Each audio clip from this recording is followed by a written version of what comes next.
പിന്നെ ടീച്ചേഴ്സ് അല്ലെങ്കിൽ ഡോക്ടർമാര്, എഞ്ചിനീയർമാര്, അങ്ങനെ പല ഫീൽഡിലുള്ള ആളുകൾ, പൈലറ്റ്, ഈവൻ പൈലറ്റ് ആരും ആയിക്കോട്ടെ. അപ്പൊ ഇവരുടെയൊക്കെ പിന്നില് ഒരു ടീച്ചർ ഉണ്ടാവും. അവർക്കൊക്കെ പറയാനായിട്ട് ഒരു ടീച്ചർ ഉണ്ടാവും. അത് സന്തോഷത്തിന്റെ കഥ പറയാനായിരിക്കും, ചിലപ്പോൾ ഏറ്റവും കൂടുതൽ വെറുത്തോർക്കുന്ന ഒരു ടീച്ചർ ഉണ്ടാവും.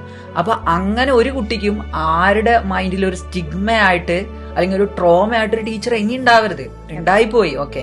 ഇപ്പൊ നമ്മൾ തന്നെ ആലോചിച്ച് നോക്കുമ്പോൾ നമുക്കൊരു ചാക്കോമാഷി ചിലപ്പോൾ ഉണ്ടാവാം, വടിയെടുത്ത് ഒരു മാത്സ് ടീച്ചർ അല്ലെങ്കിൽ ഒരു മായ ടീച്ചർ ഉണ്ടാവാം, പേടിപ്പെടുത്തുന്ന ഒരു ഭീകരരൂപിയായിട്ടുള്ള ടീച്ചേഴ്സ് ഉണ്ടാകാം.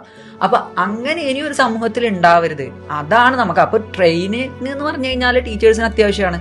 സോ നമ്മൾ അവരെ ട്രെയിൻ ചെയ്തെടുക്കുക തന്നെ വേണം. ഒരേ സമയം ഒരു ടീച്ചർ കാർപ്പന്റർ ആവണം, എഞ്ചിനീയർ ആവണം, അമ്മയാവണം, ഉപ്പയാവണം. എല്ലാം ഒരു സമയത്തിനുള്ളിൽ ഒരു കുട്ടിയുടെ കാര്യത്തിൽ ചിലപ്പോൾ ടീച്ചറിനാവേണ്ടി വരും. ഒരേ സമയം ചിലപ്പോൾ രൗദ്രഭാവത്തിലാവേണ്ടി വരും, അതേസമയം ചെറിയ കുട്ടിയാവേണ്ടി വരും. ഇതൊക്കെ ഒരു ടീച്ചറെ കൊണ്ടേ കഴിയുള്ളൂ. ശരിക്കും പറഞ്ഞു കഴിഞ്ഞാൽ ഒരു ഓവറോൾ ആക്ടിങ് അറിയുന്ന ഒരാളായിരിക്കണം ടീച്ചർ.